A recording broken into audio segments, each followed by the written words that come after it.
Hey everyone, Chaps here. So you have some money that you want to invest. You're smart and you watched my last video and you understand the different types of accounts that you can invest in. But now you need to decide what types of investments are best for you. As a general disclaimer up front, again, not a finance guru here. Didn't study it in school, but I've learned a lot recently. This isn't necessarily advice, but it's more of me explaining my learnings. Think of it as a finance noob, i.e. me, explaining what I've learned over the past year. So how are we going to invest? Well, there's a few different vehicles for investing. I'm going to gloss over some of the more basic things here at the beginning so that we can get into some of the more detailed things at the end. So I'm going to start with things called fixed income. Think CDs and bonds. With a CD, you go to a place like a bank and you make them a promise. You say, I'm going to give you this much money and I'm not going to take it out for this many years. Let's call it 2 years. Because you're making that promise to not take it out for 2 years, they're giving you a higher interest rate on it. You're going to constantly be getting money, and at the end of that 2 years, you get it out with all of that earned interest. If you take it out before those 2 years, you lose the interest though. There's also fixed income in bonds. It's again, you're loaning money to a company or the government, and you're getting a fixed interest rate back on that. Typically, you don't need to wait a certain amount of time in order to take it out though. Sometimes you do with different types of bonds, but in others you don't need to wait any amount of time. That's kind of boring though. I mean, don't get me wrong, it's very low risk, but it's also kind of low reward. Let's jump over to stocks, which are at the far other end of the spectrum. As I mentioned in the previous video, owning stock is like owning a slice of the company. So let's use Tesla as an example. They've been in the news a lot recently. I can go in and see how they've done over time, as well as view various statistics about the stock. I won't dive into all of the detail here, there's way too much to go over in the short time that we have, but say I want to buy some stock. I can buy shares of Tesla at its current price, or sometimes even partial shares. The growth of this stock will be purely dependent on how that company is performing. It can be high risk, but it can also lead to much higher rewards. There's many out there who trade stocks or trade bonds or even just sit on stocks and bonds, but I'd venture to say that most of us don't fit into those extremes. Bonds are too boring, and individual stocks can be very risky. There's some moderate approaches out there, so let's look at some of those. Let's take a look at a mutual fund. I'll use Fidelity's FXAIX as an example here. This isn't stock in a single company. This is a fund that is made up of many companies. This particular one is intended to track the top 500 companies in the US. Here, you can see some of the companies that make up the fund. You can think of it like this. You're not putting all of your eggs in one basket, you're spreading it out. So if one company does really poorly, it's not going to tank your portfolio. But also if a company does really well, you're not going to see as much growth. You can think of it as trying to balance that risk versus growth opportunity. It's also the beginning of portfolio diversification. And sure, you could also just buy a bunch of stocks that represent all of these companies, but then you need to manage that. It essentially gives you the same result, but it's a lot messier needing to manage a bunch of stocks versus just getting something like a mutual fund or an index fund that manages it for you. And I said it manages it for you. With this mutual fund, there is a fund manager who's handling all of that in the background for you. Millions of dollars are in this fund, and the fund manager manages it all the same way. You're just owning a slice of this fund's total value. They're not going to work for free though. You can see this expense ratio here. In this case, this one is only 0.015%. That is, every year, you'll owe them 0.015% of your asset value invested in this fund. Think of it as a management fee. With an expense ratio of 0.015%, for every $100,000 you have invested, that's only $15 a year, so it's really not that bad. I'd say it's worth paying $15 a year to not need to manage buying and selling a bunch of individual stocks myself. Part of the reason that number is so low is because not too much work is going into managing that. I mean, like I said, that's the Fortune 500 in the US, there's not a huge turnover in that. A more actively managed account may be something like this Select Software and IT Services portfolio. Here you'll owe $670 a year for every $100,000 invested. It's more expensive, but hopefully with the more actively managed account, you'll see better growth. It will likely have higher volatility, but hopefully in the long run it will pay off. Something else to consider with mutual funds are capital gain distributions. With any stock, when you sell it for a profit, you owe taxes on that growth, and that is your capital gains tax. You personally may not be selling a bunch of stocks when you just have this mutual fund, but the fund manager may be actively buying and selling stocks within that fund.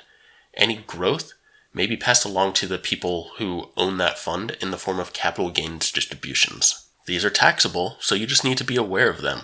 I mean, they're good, typically, as it means the account is doing well. But if you compare two accounts that are making about the same amount of growth, and one has more capital gains distribution than the other, you'll likely want to stick with the one that has lower capital gains distribution. That means you'll owe less taxes now. Of course, with the other one, you're going to owe more taxes in the future, but let's hope that you're in a same or a lower tax bracket in the future. Another approach to this is an exchange-traded fund, or ETF. With a mutual fund, you can buy it at any point, but it really makes the transaction at the end of the day, at whatever the closing price is for the market that day. An ETF is traded like stock. You can buy and sell throughout the day and ride the lows and highs. For most, it's really not going to matter.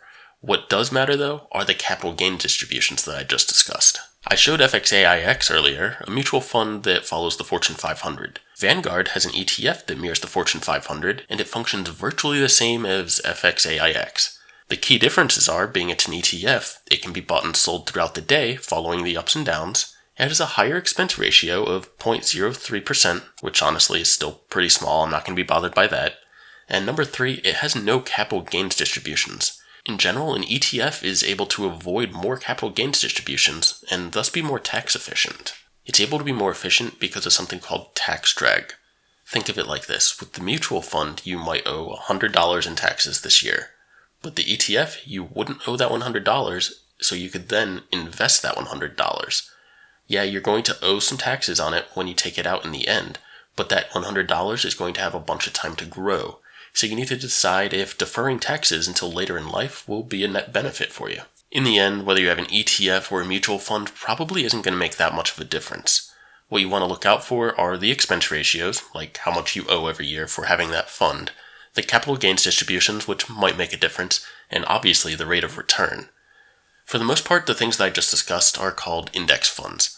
It's a bunch of stocks that track an index, like the Dow or the S&P 500, or really any index that you can think of. They're made up of a bunch of stocks and a bunch of funds, and it's supposed to mirror that index. You can see how well they match by looking at their beta or their R-squared value. For example, the FXAIX fund I mentioned earlier is intended to track the S&P 500, and its beta and R-squared are 1.00, meaning they track very well, basically perfectly with the index. And I mean, they should, that's the way they were designed. You may have caught that I actually just mentioned that bonds can be in index funds as well. And that's right, some funds contain bonds. VBTLX is a Vanguard fund that tracks an index around bonds, and other funds may have a mixture of stocks and bonds. You'll often hear people discussing portfolio diversification. Just picking an ETF or a mutual fund won't really do that for you, but it kind of helps you get started. Look at FSKAX, a total market index fund, for example. This contains a variety of high cap as well as medium to low cap companies. You're diversified not only across various industries, but also company sizes. So actually, let's look at that. Low cap versus high cap. And what are the other categories that you need to consider when evaluating some stocks and bonds? I guess we'll go back and we'll start with that low cap and high cap one. And it's actually quite simple. Cap, or capital, is how much the company is worth. Larger companies are high cap, usually around $10 billion valuation or more. Smaller companies are low cap, usually under $2 billion. And in between are mid cap. Large companies typically will have slower growth, but more stability. Small companies have potential for some significant growth, but are also at higher risk of failure. It's important to find a balance between them. I'll also add that not all large cap stocks are stable, and not all small caps are really aggressive or volatile. Oh, and I guess I should add penny stocks for the extremely low quality companies with super cheap stocks. Honestly, I would recommend just avoiding these. They're extremely high risk and just not worth it. On the other end of the spectrum are blue chip stocks. These are industry leaders with a solid reputation. They'll likely have a reasonable return, but nothing amazing, but they're also extremely stable. In a similar sense, we have what are referred to as growth stocks and value stocks. Growth stocks are what they sound like. They're targeted at growth. As with anything in the market, the more aggressive they are at targeting growth, the higher risk they're going to be. On the opposite end of the spectrum are value stocks. As you may have guessed, these are there mainly to retain value. They likely won't be growing quite as much, but they're at a lower risk of losing value.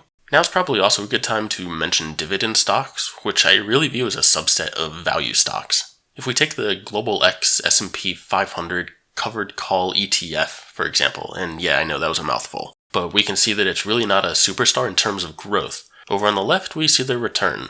Then compare to the S&P 500 on the right, and it's just no contest. Where this ETF shines, though, is when we look at its payouts. It may not be growing much each year, but it's paying out almost 13% in dividends. Let's back up a minute. What are dividends? Dividends are essentially a payout that a fund gives on a regular basis. You can essentially think of it as a bonus. If the company grows a bunch, part of their gains may be paid out to shareholders in the form of dividends. If these dividends are reinvested, it's almost like just growth on the account. Alternatively, you could pocket this money or put it towards another investment. In either case, these dividends are funds being paid out to you, so they are taxable income. A big change from treating it just like growth on an account is what happens in a market downturn. Dividend payouts can change, but many companies continue to have payouts even if the share price is dropping. That means that in a recession or a downturn, like from COVID, the asset value may be dropping, but you still have potential for a payout. Remember though, dividends are taxable, so just evaluate your current situation and see if they make sense in your current portfolio. Combining growth and value stocks with the capitalization size, we can see what's called a style map. Here you can see where a given stock or a fund falls. On the left, we have their capitalization size, large, mid, or small, and on the top we have if they're more geared towards growth, value, or some blend. In general, it's not always true, but in general, the top left is more stable and the bottom right is a bit riskier. Another way people may look at stocks is from a certain sector. Maybe you don't want to go all in on one company, but you also don't want that broad index that tracks the Fortune 500, for example. Perhaps you care about renewable energy or expect there to be significant growth in that sector. Maybe this environment and alternative energy fund is something that would interest you. There's probably a fund for any group you can think of. You want to invest in gaming? The aptly named Gamer Fund holds a large number of gaming companies. What about cars? You have FSAVX. Really, any sector you can think about is going to have some sort of index fund. Maybe there's a new company or a private company that's about to go public. By going public, I mean they're about to open up on the stock market and start selling shares. IPOs, or initial public offerings, are where you find these stocks. The last larger category I want to cover are domestic and international stocks. Domestic stocks and bonds are for US companies. Well, I guess I should clarify, this is all coming from someone who's in the US, so that's why domestic is US companies. International stocks or bonds are for non-US based companies. These are then further classified as either developed markets or emerging markets. Developed market investments are very similar to what you'd see in the US, it's just in a different country. Emerging markets typically have a less stable economy. They're likely experiencing rapid growth and are slowly becoming developed markets. This rapid growth can also lead to high volatility though. Having a bit of international stocks can really help diversify your portfolio. I will say there are many people who just skip the international markets altogether though. I want to clarify again, there are certainly more investment options and way more categories out there, but I think that what I covered here should be a good enough foundation for the majority of you. If you have any questions, leave them down below or message me on Twitter. If you have any issues with any things I've posted, please let me know, again, either in the comments or on Twitter. I'll try and pin a comment that corrects any issues, and if there's anything big, I'll post a new video. If you did enjoy this, a like would be super helpful, and make sure you subscribe so you don't miss future content. Thanks for watching, everyone, and I'll catch you next time.